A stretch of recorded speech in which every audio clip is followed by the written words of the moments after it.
Hello, Brian and Stratton students. This is Mr. Williams for INFT 124 Computer Skills, and this video will be dedicated to charts and graphs for Microsoft Excel. Basically, week five's assignment is dealing with charts and graphs, and you also have an assessment as well, and I will create a video for that as well. Now, charts and graphs, before we get to that, first you have to understand is that you still have the ribbon tabs up here and you have the ribbon groups, as I stated in Microsoft Word. You have Home tab, Insert tab, you have Draw tab, and Page Layout tab. So some of the tabs have changed from product or application to application, but the Home tab seems to stay the same. But your ribbon groups will stay the same for some part. As you can see in the Home tab, you still have the clipboard group and the font group, the alignment group, but now you have a number group. Now, and the styles group is different for Excel, and you have the sales group and you have an editing group, which is the same as Microsoft Word in some aspects. But the groups do change a lot within each application from Word to PowerPoint and Microsoft Excel. Now, what you need to understand is that when you select something, like I select a cell here, it'll tell me the basic formatting that I have here. As you can see here, it is middle aligned, it is left aligned, and it is bold. And also, sometimes you get what they call these textual tabs. And now here you have something called drawing tools. And this is basically happening because this right here could be an illustration or a photo or a picture that they put here in Microsoft Excel to make it look really nice and professional. And this is why when you click on this cell, you're getting this format for drawing tools. Okay, and these are what you call your contextual tabs.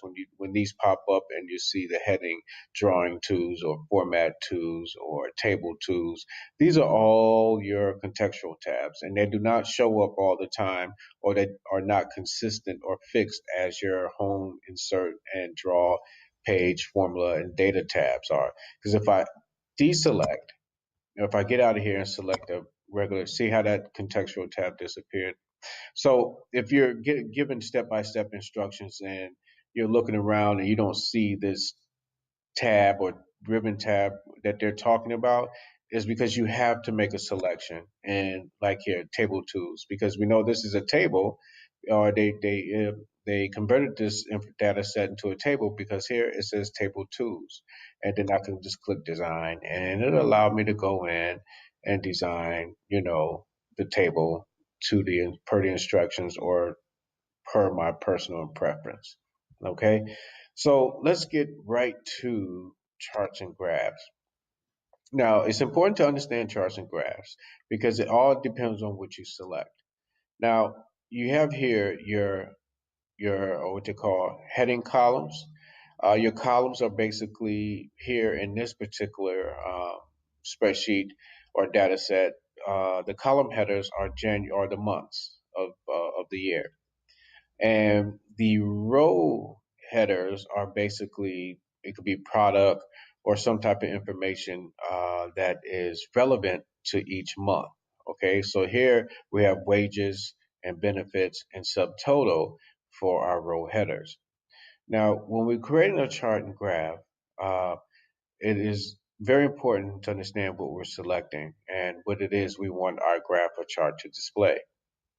Now, if I just choose the data set, which is the numbers, and I just go from January to July, and I go to insert, which is the ribbon tab, and then I will go. So where's charts and graphs? And so a lot of people will get confused. Something you'll be surprised, you see it right here, but you just bypass it.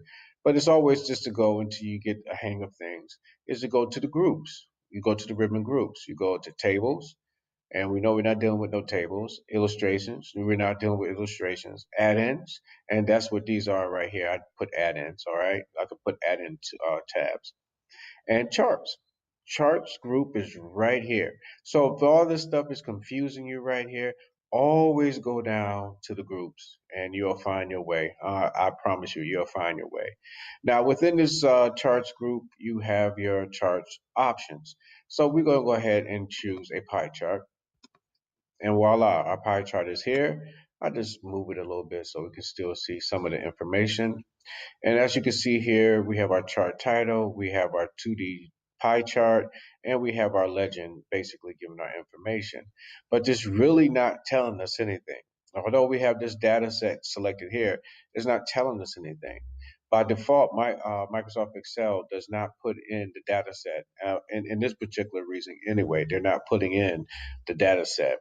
So usually you would get a quick menu. If you see how I have my mouse, it's always telling me where I'm at. This is the chart area, and here's where the series are, and it's telling you where you are if you just let your mouse stay still for a second.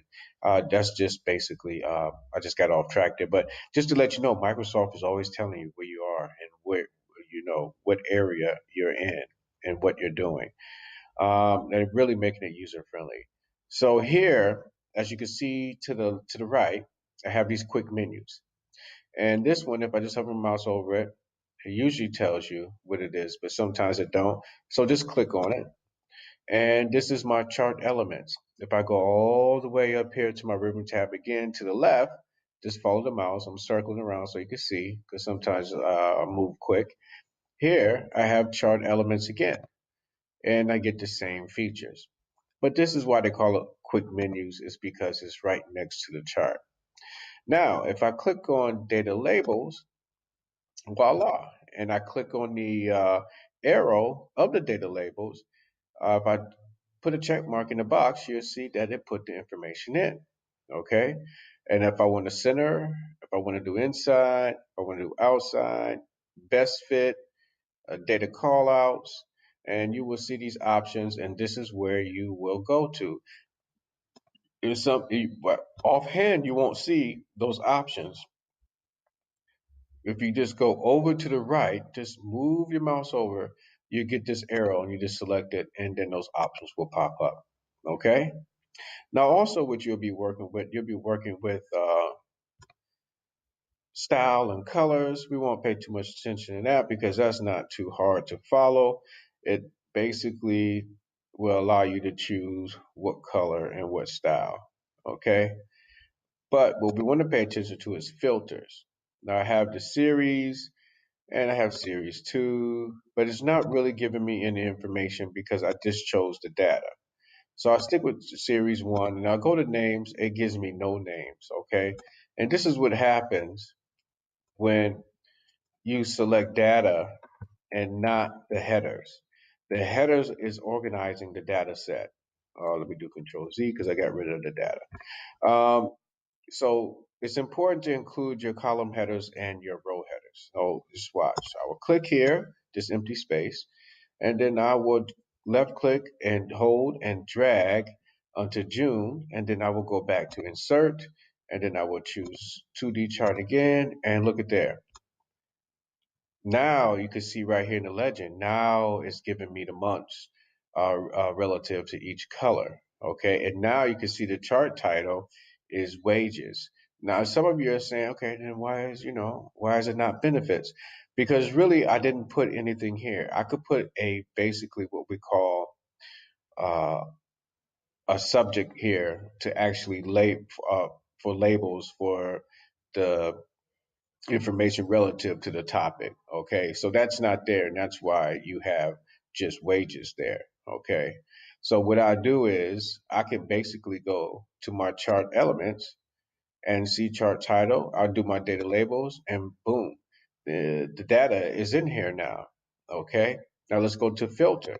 I go to filter, and wow, look at there. I can actually choose benefits now. Let me get rid of this screen here.